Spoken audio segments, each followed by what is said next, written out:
weeks ago, and I just want to share some testimonies around it. Again, I mean, a truly amazing trip. I mean, we saw just the kindness of God. You know, even where Jesus said, you know, I'm anointed to bind the broken heart. We saw all kinds of deliverance and people being set free. I mean, we went to this prayer camp and we just literally saw the kindness of God, like a heart set free from oppression, from demons that had been held and bound for even some of the generational stuff. We saw the blind eyes, and there was our driver that we just hired, Godfrey. His 16-year-old son came over, and he's been blind since birth and doesn't really even have a right eye. It's like just like you push almost back into his skull. It's interesting. We're believing actually for like a manifest, like creative miracle that he's actually going to get a new eyeball. So we're just going to keep praying for him until that happens. And then his other eye was like completely white. And so we just began to pray for him real simply, right? Just standing in the yard. We didn't have to go to church. We just said, let's pray for you.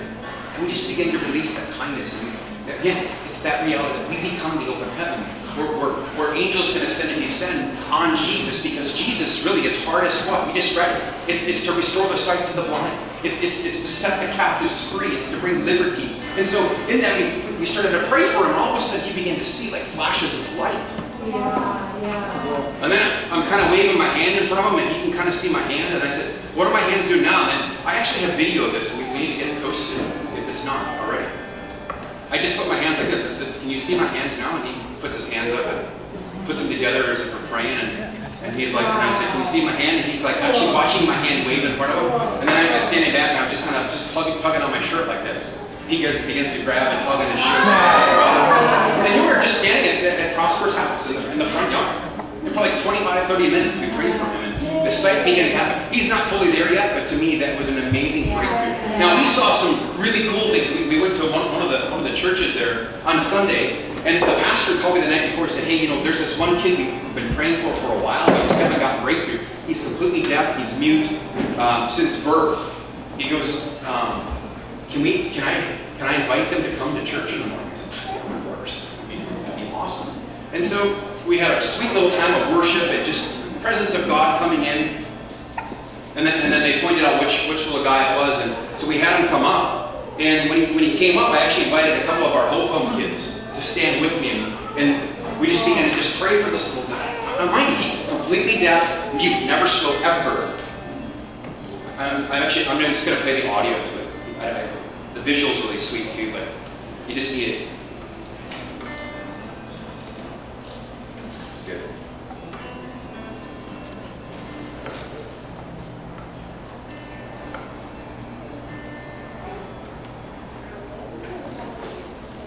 So just kind of listen to this if we can.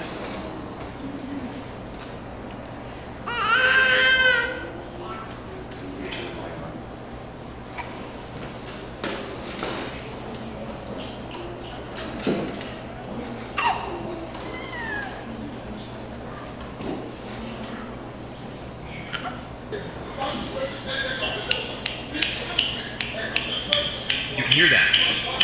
You can hear that.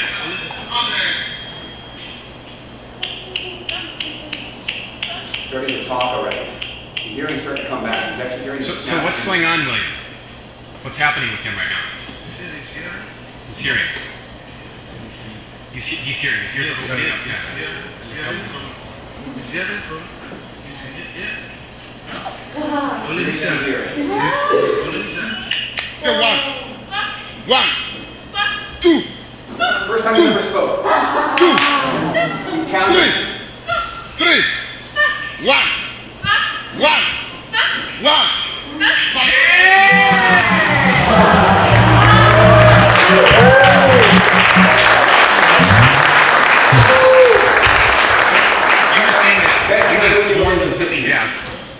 Right? Yes. Yes, right from the birth. Right from birth, he has been deaf and dumb. Yes, deaf and dumb. And so his ears have been open now today, as we prayed, right? Today, by God's ways, he's beginning to hear and talk. Yes. He's talking now. Yes. Amen. Now, the cool thing about this is then what I said, you know what we're going to do is we're going to have the children lead the prayer team today. And so I released all of our Hope Home kids, and actually even the kids that were part of the Sunday school class there, to go pray for people. And there were so many people that actually needed a touch from God. So the little kids gather around this one woman who's completely blind in her right eye. Her eye pops open, she can see. Now, all of a sudden I noticed this little guy that just got his ears popped open, he's out there now praying for people. And I got to picture, of course I'm going to do this. All the other kids are. And it's immediately just that the goodness of God just being released. And just, God's so happy. And that morning it really was a glorious time. And, you know, the incredible testimonies, again, the favor, even with, again, the government. We met with the governmental leaders again, still trying to get the power to the property, and that's all coming forth, it really is. But we had some really good times of just being able to prophesy over just some key governmental leaders and just speak God's heart for them. And then on the return, Ed and I stopped in a prof room one night prior to us coming back at the hotel that we usually stay at along the beach. And there was this gentleman in the morning. So Ed and I got up, we were just, hanging out in the Word, and then we just prayed, and we said, all right, God, give us a divine encounter today. And so when we went into the breakfast area, there was this one man sitting off by himself. And I just felt the Holy Spirit that this guy is the guy. I'm like, sweet, let's do this. So we go over and asked him if we could sit next to him. He said, sure, that's fine. We get talking with them for a while. And as it turns out, this guy, the reason he's there is because he owns gold mines. Drills for oil. In Ghana, Benin, Nigeria, Sudan, Egypt, and Morocco. This guy, he's got about 1 million employees. He's a sheik from Saudi Arabia. So he goes, one moment, I'm just going to go grab my business card. So when he went and grabbed his card, like, all right, Father, we need something right now. Here and now. I'm thinking, this is a really cool opportunity. When he gets back, I totally had this date, and I saw his wife, and I said, does this date mean anything to you? He didn't fully understand, like, the calendar. So I took my iPhone on and switched it to Arabic and showed him it. I said, this date, where he goes, oh yes. Actually, that was when I married my third wife. I said, oh, good. And then,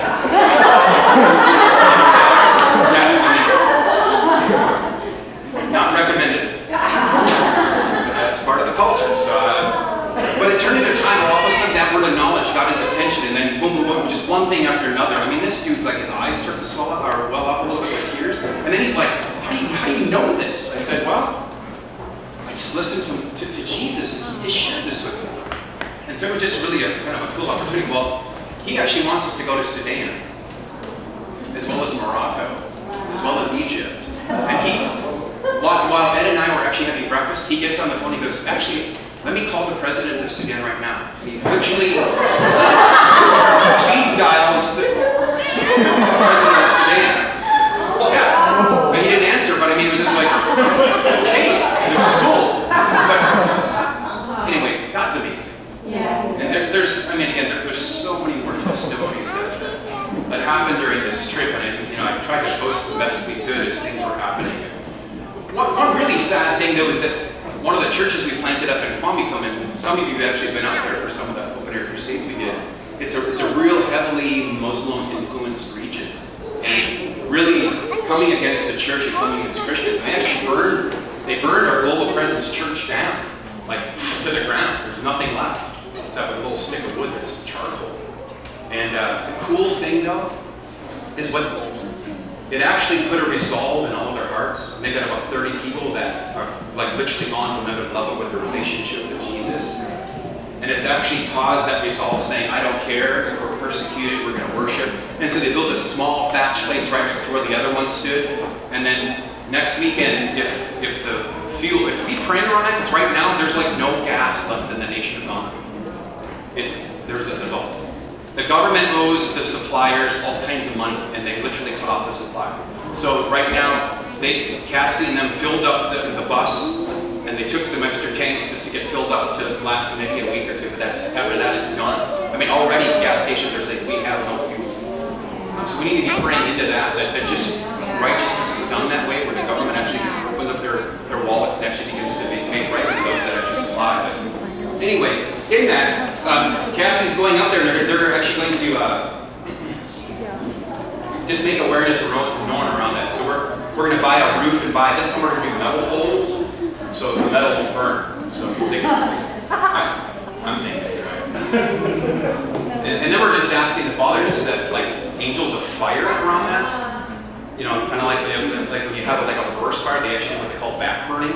So they burn all the stuff out so that when the fire does come, so we just kind of did that, you know what I mean? Back burning of the spirit, so that the enemy just can't come in and do that. But in that persecution, we ended up baptizing 9 people. Yeah, and 4 of them were already professing Christians and said, you know what?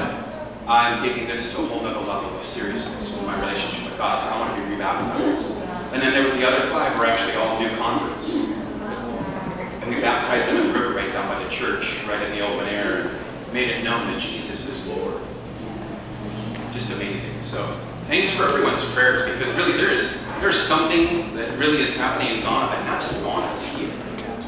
You know, and it doesn't take a whole lot. It takes a whole lot of agreement. You know what I mean? And that's what I feel like the unity and the agreement that's beginning to take place here is literally translating actually to Ghana, and I know to other places in the earth where God's going to have us go. So, fun stuff.